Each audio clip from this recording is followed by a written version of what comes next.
Welcome to Family Gamer TV. Now, we've been playing a lot of Steamworld Heist since its release a little while ago, and we've caught wind that some DLC is coming. So we've got Brjann Sigurgeirsson, CEO from Image and Form. Hi, Brjann.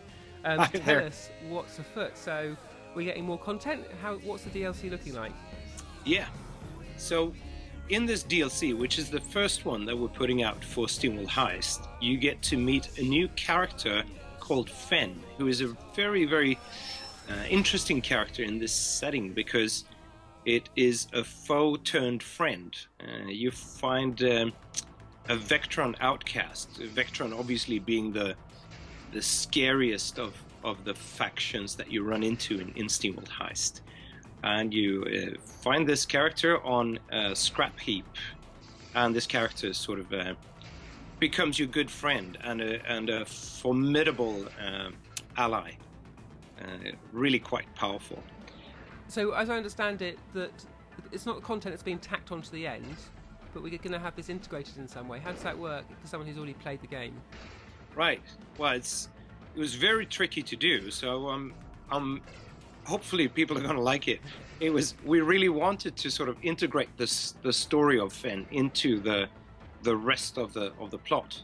And so what happens is more missions are going to be playable in the already existing worlds, if that makes sense to you. Mm-hmm. So you have a new playable character who is really quite powerful with its own upgrade tree, and then you have new missions, you have new guns, and you have a whole slew of new hats.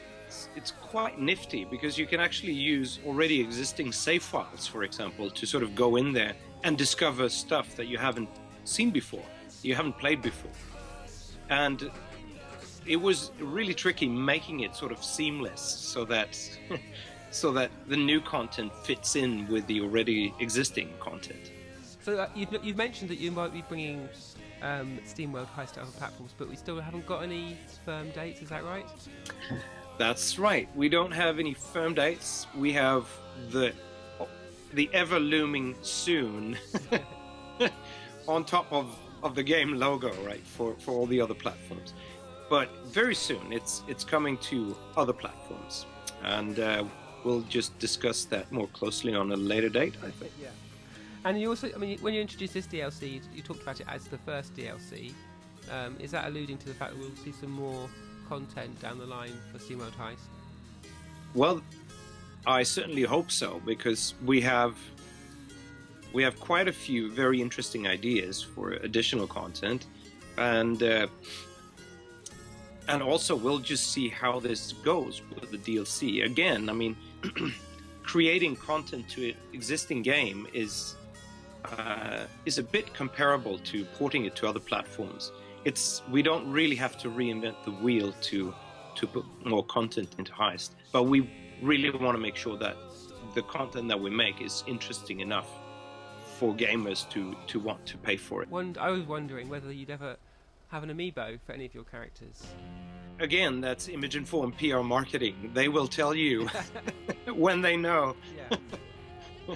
So yeah, no official developments on that frontier. Should we put it away? Yeah, and I was happy to see that your character from Steamworld Dig popped up in Mutant Mud's Super Challenge. So Rusty from Steamworld Dig he's made a cameo in quite a few games now. Actually, it's interesting. It's a lot of sort of cross-fertilization between these studios that do stuff for the Nintendo platforms. You'd be surprised at how open or how candidly we can discuss with the other developers what works, what didn't work so well, etc. It's really, really helpful. Yeah, my son was still voting for co-op mode. Oh. Which I think we talked about before, and obviously it's not quite like just pressing a button. But I tried to explain to him, he wasn't convinced. All right. Well, the thing is that it dawned on us that we actually have some sort of poor man's co-op mode already in Steamworld Heist, meaning like you, for example, you could control one of the characters and then hand over the 3DS to your son, and then you could just tell him that this is co-op. So perhaps I'll try that. yeah, you should try that, and it's yours free of charge actually. So now you have like multiplayer co-op mode. Cool. I really appreciate the inside sort of look at the upcoming DLC, and we'll be sure to check back and find out about these other platforms once you're ready to talk more about them. Thanks a lot. Thank you so much, Andy. Cheers.